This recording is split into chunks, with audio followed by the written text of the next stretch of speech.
on this morning, which ought to be the last of this important journey, our friends started away as bright and cheery as could be, and Woot whistled a merry tune so that Polychrome could dance to the music. On reaching the top of the hill, the plain spread out before them in all its beauty of blue grasses and wildflowers, and Mount Munch seemed much nearer than it had the previous evening. They trudged on at a brisk pace, and by noon the mountain was so close that they could admire its appearance. Its slopes were partly clothed with pretty evergreens, and its foothills were tufted with a slender, waving bluegrass that had a tassel on the end of every blade. And for the first time they perceived near the foot of the mountain a charming house, not of great size, but neatly painted, and with many flowers surrounding it, and vines climbing over the doors and windows. It was toward this solitary house that our travelers now directed their steps, thinking to inquire of the people who lived there where Nimmy Amy might be found. There were no paths, but the way was quite open and clear, and they were drawing near to the dwelling when Woot the Wanderer, who was then in the lead of the little party, halted with such an abrupt jerk that he stumbled over backward and lay flat on his back in the meadow. The Scarecrow stopped to look at the boy. "Why did you do that?" he asked in surprise. Woot sat up and gazed around him in amazement. I don't know," he replied. The two tin men, arm in arm, started to pass them when both halted and tumbled with a great clatter into a heap beside Woot. Polychrome, laughing at the absurd sight, came dancing up, and she also came to a sudden stop, but managed to save herself from falling. Every one of them was much astonished, and the Scarecrow said with a puzzled look, "I don't see anything." "Nor I," said Woot, "but something hit me just the same." "Some invisible person struck me a heavy blow," declared the Tin Woodman, struggling to separate himself from the Tin Soldier, whose legs and arms were mixed with his own. "I'm not sure it was a person," said Polychrome, looking more grave than usual. "It seems to me that I merely ran into some hard substance which barred my way. In order to make sure of this, let me try another place."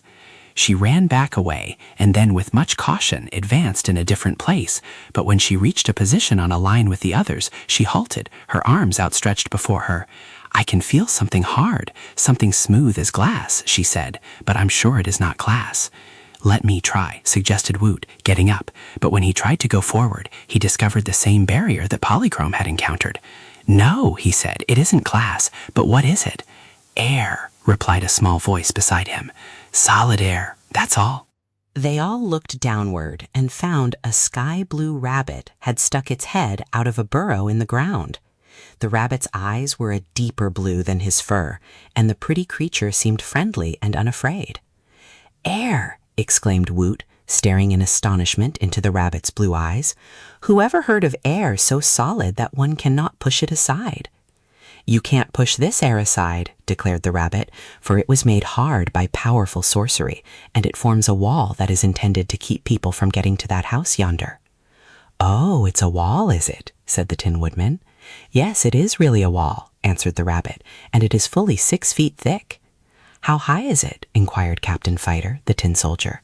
"Oh, ever so high, perhaps a mile," said the rabbit. "Couldn't we go around it?" asked Woot. "Of course, for the wall is a circle," explained the rabbit.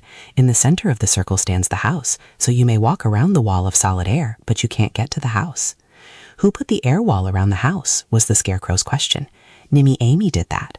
"Nimmy Amy!" they all exclaimed in surprise. "Yes," answered the rabbit. "She used to live with an old witch who was suddenly destroyed, and when Nimmy Amy ran away from the witch's house, she took with her just one magic formula, pure sorcery it was, which enabled her to build this air wall around her house, the house yonder." It was quite a clever idea, I think, for it doesn't mar the beauty of the landscape, solid air being invisible, and yet it keeps all strangers away from the house. "Does Nimmy Amy live there now?" asked the Tin Woodman anxiously. "Yes, indeed," said the rabbit. "And does she weep and wail from morning till night?" continued the Emperor. "No, she seems quite happy," asserted the rabbit. The Tin Woodman seemed quite disappointed to hear this report of his old sweetheart, but the Scarecrow reassured his friend, saying, "Never mind, your Majesty. However happy Nimmy is now, I'm sure she will be much happier as Empress of the Winkies.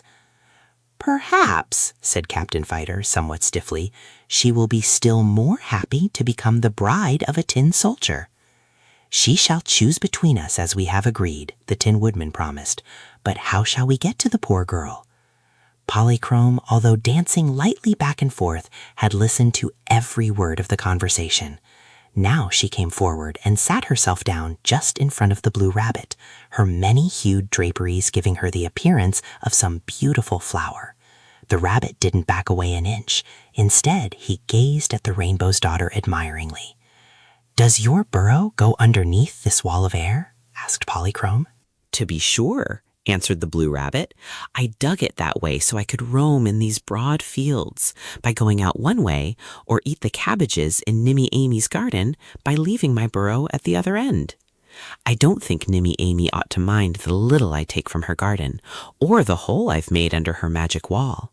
A rabbit may go and come as he pleases, but no one who is bigger than I am could get through my burrow."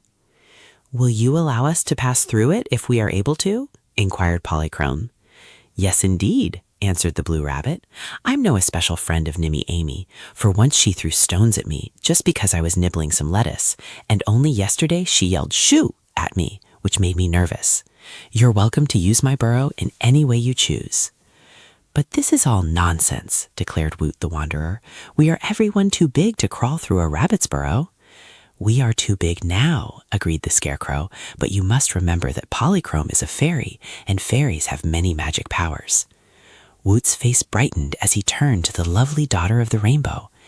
"Could you make us all as small as that rabbit?" he asked eagerly. "I can try," answered Polychrome with a smile, and presently she did it, so easily that Woot was not the only one astonished. As the now tiny people grouped themselves before the rabbit's burrow, the hole appeared to them like the entrance to a tunnel, which indeed it was.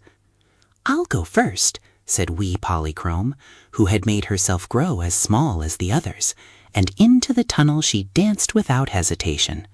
A tiny Scarecrow went next, and then the two funny little Tin Men. "Walk in, it's your turn," said the blue rabbit to Woot the Wanderer. "I'm coming after to see how you get along. This will be a regular surprise party to Nimmy Amy." So Woot entered the hole and felt his way along its smooth sides in the dark until he finally saw the glimmer of daylight ahead and knew the journey was almost over. Had he remained his natural size, the distance could have been covered in a few steps, but to a thumb-high Woot it was quite a promenade. When he emerged from the burrow, he found himself but a short distance from the house, in the center of the vegetable garden, where the leaves of rhubarb waving above his head seemed like trees. Outside the hole and waiting for him, he found all his friends. "So far, so good," remarked the Scarecrow cheerfully. "Yes, so far, but no farther," returned the Tin Woodman in a plaintive and disturbed tone of voice. "I am now close to Nimmy Amy, whom I have come ever so far to seek, but I cannot ask the girl to marry such a little man as I am now." "I'm no bigger than a toy soldier," said Captain Fighter sorrowfully. "Unless Polychrome can make us big again, there's little use in our visiting Nimmy Amy at all, for I'm sure she wouldn't care for a husband she might carelessly step on and ruin." Polychrome laughed merrily. "If I make you big, you can't get out of here again," said she, "and if you remain little, Nimmy Amy will laugh at you, so make your choice." "I think we'd better go back," said Woot seriously. "No," said the Tin Woodman stoutly.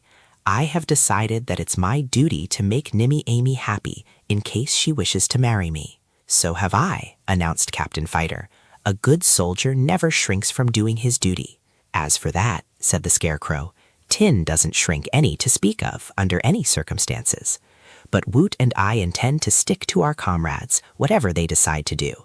So we will ask Polychrome to make us as big as we were before." Polychrome agreed to this request, and in half a minute all of them, including herself, had been enlarged again to their natural sizes. They then thanked the blue rabbit for his kind assistance, and at once approached the house of Nimmy Amy.